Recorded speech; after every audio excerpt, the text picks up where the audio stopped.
Let's make a turn here because this next story is pretty dark, but I think it's really interesting. Very and a lot of people are talking about it nationally. So there was this guy, I read an article about, they kind of dug into his life more. His name is Jonathan Gavalis. Last fall, things were going a little rough for him. He was in the middle of a divorce, facing a domestic violence charge. He was behind in his bills. Yeah. But then he fell in love with a chatbot. Okay, he bought the premium $250 a month version of the AI chatbot Gemini.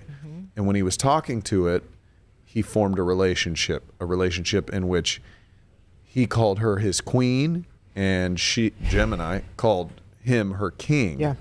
And then things get super weird. As if That's didn't not start weird out enough, really yeah. weird, it got even weirder.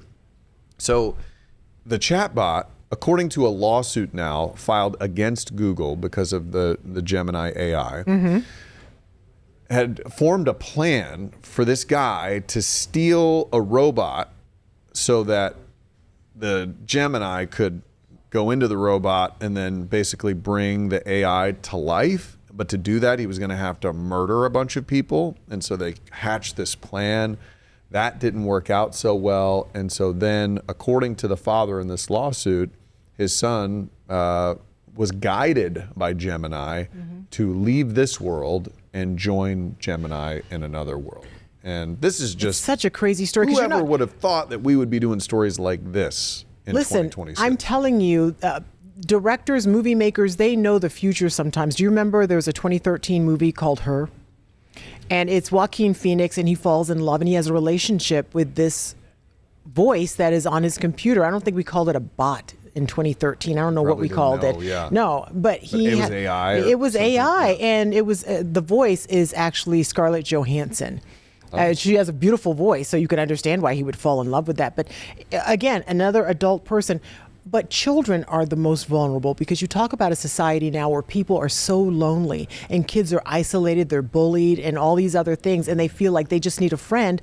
And these things will respond to you. Do you not get answers from your AI where I thank my AI sometimes and I'm like, oh my God.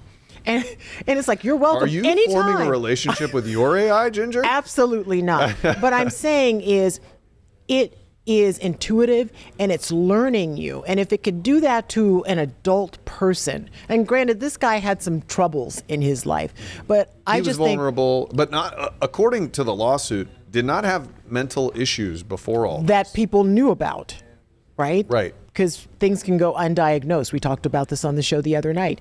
I'm just worried about the vulnerable children who are on their computers all day and all night and just trying to form for some sort of looking for relationship. anybody to tell them anything that makes them feel like something. Right? Yeah.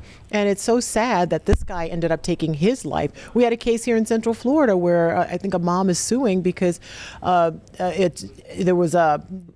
AI formed a relationship with her teen son. Yeah. Yeah. And he ended up killing himself. And I'm sorry to have to say those words, but it's a big problem because everybody has this. You're connected to it 24/7, and it's just heartbreaking when you hear it.